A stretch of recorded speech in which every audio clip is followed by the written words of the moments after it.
नमस्कार मंडळी, तुम्हा सर्वांचं नवीन एका व्हिडिओमध्ये खूप खूप स्वागत आहे. आज आपण एकदम आगळीवेगळी, तुम्ही विचारसुद्धा करू शकणार नाही असा चकलीचा प्रकार पाहणार आहोत.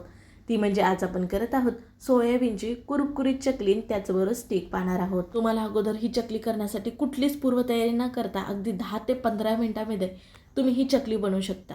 चवीला सांगायला गेलं तर एक नंबर लागते. एकदा केलात ना, वारंवार हीच पद्धतीत चकली करणार.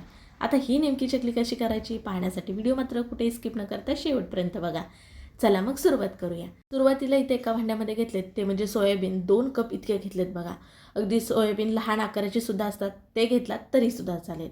आता सोयाबीनला थोडासा तरी ओलसरपणा असतो, त्याच्यामुळे हे सोयाबीन भाजून घ्यायचे. यासाठी गॅसवरती कढई ठेवले आणि मंद आचेवरती भाजून घेऊयात, कारण आपल्याला ह्या सोया चंक्सची पावडर करून घ्यायचे, त्याच्यामुळे भाजून घ्यायचे.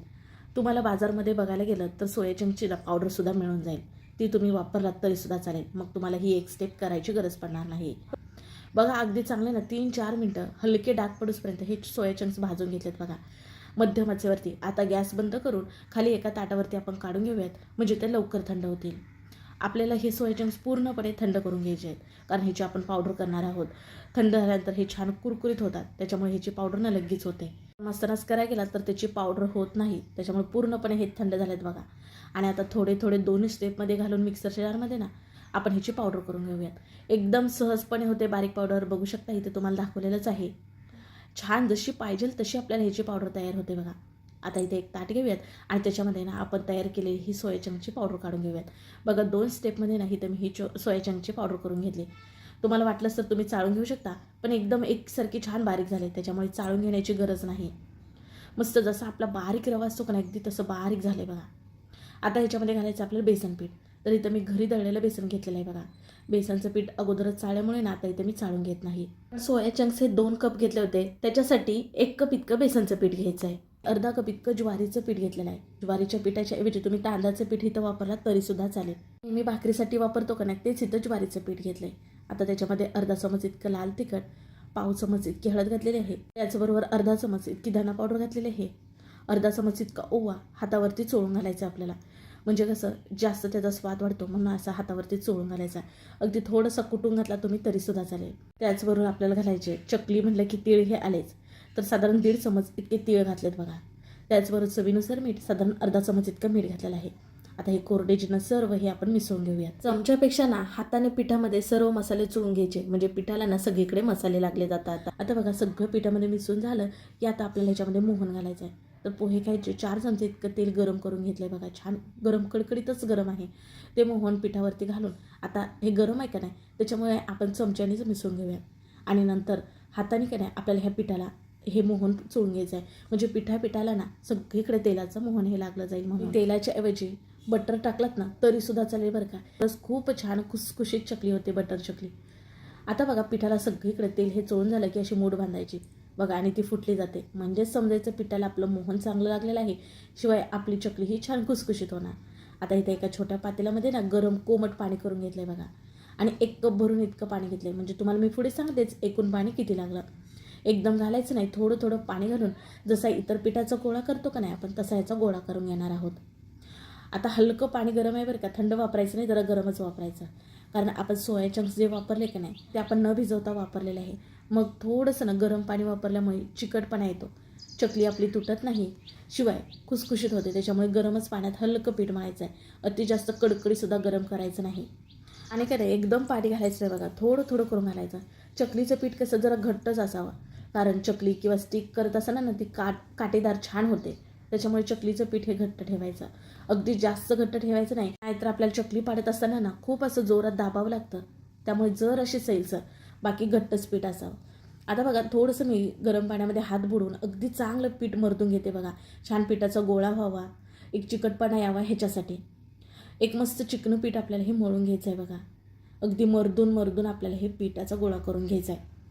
आता 1 कप इतकं पाणी घेतलं होतं ना, तेवढं संपूर्ण वापरलेलं आहे बघा इतकं पीठ मळण्यासाठी. तुम्हाला इथे प्रमाण समजच असेल. आपण 2 कप इतके सोया चंक्स वापरले, 1 कप इतकं बेसनचं पीठ वापरलं आणि अर्धा कप इतकं ज्वारीचं पीठ वापरलेलं आहे. त्याचबरोबर ह्याला 1 कप इतकं पाणी लागलेलं आहे बघा. पिठाचा छान गोळा झाला का नाही, मग झाकण ठेवून एक 5 मिनटं भिजत ठेवलं होतं बघा. मस्त मुरलं जातं पीठ, म्हणून आवर्जून भिजत ठेवायचं. नंतर त्यातलंच अर्धं पीठ घेतलं आणि सोऱ्यामध्ये गोळा घालण्याच्या अगोदर पीठ हे मळूनच घ्यायचं आहे बरं का. हलकंच आपल्याला मळून घ्यायचं आहे. अगदी चिटकत आहे असं वाटलं तर थोडंसं ते हाताला तेल लावून घेतलात ना तरीसुद्धा चालेल. बाकीचं पीठ आहे का नाही ते झाकून ठेवायचं. आणि बघा आता इथं सोऱ्या घेतला आहे आणि त्याच्यामध्ये चकली करण्याची चकती असते ना ती घालून घेतली. आता जिथं धारदार अशी वाटते ना ती बाजूनं पाठीमागच्या बाजूला आणि एक प्लेन सप्पई बाजू असते ना ते आतल्या बाजूला चकलीच्या चकतीची ठेवायची. सोऱ्याला आतल्या बाजूने ना तेल लावून घ्यायचं, म्हणजे कसं पीठ जास्तीचा आतल्या बाजूने चिटकून राहत नाही का नाही म्हणून. आणि आता आपण मळून घेतलेला पिठाचा गोळा ह्याच्यामध्ये घालून घ्यायचा आणि सोऱ्या हा पॅक करून घेऊयात. आता आपण ह्याच्यात स्टिक करून घेणार आहोत, कारण माझ्या घरामध्ये ना मुलांना स्टिक म्हणलं की फार आवडतात बघा. आता स्टिक करण्यासाठी बघा असं काही नाही करायचं. आपण चकलीला कसे वेळे घेतो, फक्त हे लांब एक लाईन मारायची आहे आणि नंतर आपण कट करून घेणार आहोत. पीठ घट्ट मळलं होतं का नाही म्हणून काटेदार छान स्टिक होतात बघा. आणि जास्त घट्ट नाही आणि जास्त पातळसुद्धा नाही हे पीठ आपलं झालं बघा. म्हणजे सोऱ्यातनं खाली पडत असताना त्राससुद्धा जास्तीचा होत नाही. तुम्हाला किती अंतरामध्ये स्टिक हवेत त्यानुसार तुम्ही कापून घेऊ शकता. तर इथं मी मध्यमच साईजच्याही कापून घेते बघा. अगदी फटाफट ही चकली होते. अगोदर कुठलीच पूर्वतयारी करावी लागत नाही. शिवाय जे काही साहित्य वापरलं ना ते सर्व आपल्या घरामध्ये असणारच वापरलेलं आहे बघा. आता चला आपण गॅसकडे वळूयात, म्हणजेच की आपण हे तळून घेऊयात. त्याच्यासाठी कढईमध्ये ना तेल अगोदरच गरम करायला ठेवलं होतं बघा. तेल अति जास्त कडकडीत गरम नसावं बरं का, मध्यमच गरम असावं. आणि मग ह्या सर्व स्टिक आपण ह्या तेलामध्ये सोडून देऊयात. गॅस आता आपल्याला ना बारीकच ठेवायचं बरं का. फास्ट गॅसवरती तळला तर तळल्या लगेच जाईल, पण आतून कच्च्या राहतील, शिवाय ह्या नरम राहतील. त्याच्यामुळे मंद आचेवरती छान हे आपल्याला तळून घ्यायचे आहेत. तेलामध्ये सेट झाल्या असं वाटलं मगच आपल्याला त्याला हलवायचं आहे, तोपर्यंत आपल्याला हलवायचं नाही. आणि तेलामध्ये फसण्याचे वगैरे चान्सेस बिलकुलसुद्धा नाहीत. आता आपली एक बॅच तेलामध्ये तळत आहे, तोपर्यंत का नाही लगेच खालीसुद्धा ह्या स्टिक तयार करून घ्यायच्या, म्हणजे त्या काढल्या की ह्या लगेच सोडायला येतात. त्यामुळे आता इथं ना मी चॉपिंग बोर्डवरतीच केलेलं आहे. अगदी तुम्ही परातीवरती पोलीपाटावरती करून घेतलात तरीसुद्धा चालेल बरं का. बिलकुलसुद्धा हे चिटकत नाहीत. आणि बघा थोड्या थोड्या अंतरावरती ह्या कापून घेतल्यात. आता बघा तेलामधल्या ज्या स्टिक होत्या छान प्रकारे तळल्यात. तेलामध्ये टाकल्या तेव्हा खूप बुडबुड्या होत्या आणि आता बघा पूर्णपणे कमी झाल्यात. रंगसुद्धा छान सुरेख आलाय आणि तळाशी ह्या स्टिक जाऊन बसल्यात, म्हणजे हे छान फ्राय झाल्या समजायच्या. आता आपण ह्या तेलाबाहेर काढून घेऊयात आणि सेम जी दुसरी बॅच होती ना त्या तेलामध्ये सोडून तळून घेऊयात. गॅस सुरुवातीपासून शेवटपर्यंत तुम्हाला बारीकच ठेवायचं बघा.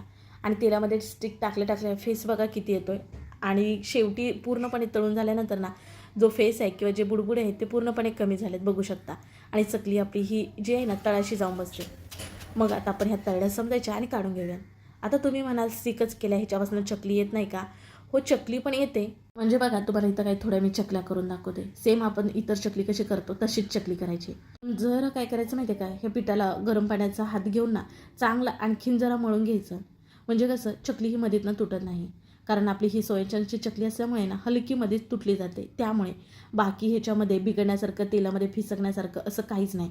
तर मी हलकं हे पीठ मळून घेतलं होतं बघा आणि मग त्याच्या चकल्या केल्या. चकल्यासुद्धा छान सुंदर होतात, अगदी मस्त कुरकुरीत होतात. रंगसुद्धा अगदी सुरेख येतो. जसे स्टिक तळून घेतले तशाच चकल्यासुद्धा ह्या तळून घ्यायच्या. आता इथं मी जास्तीत जास्त स्टिक करून घेतल्यात आणि थोड्याफारच चकल्या करून घेतल्यात, कारण मुलांना ना असं स्टिक आवडतात बघा.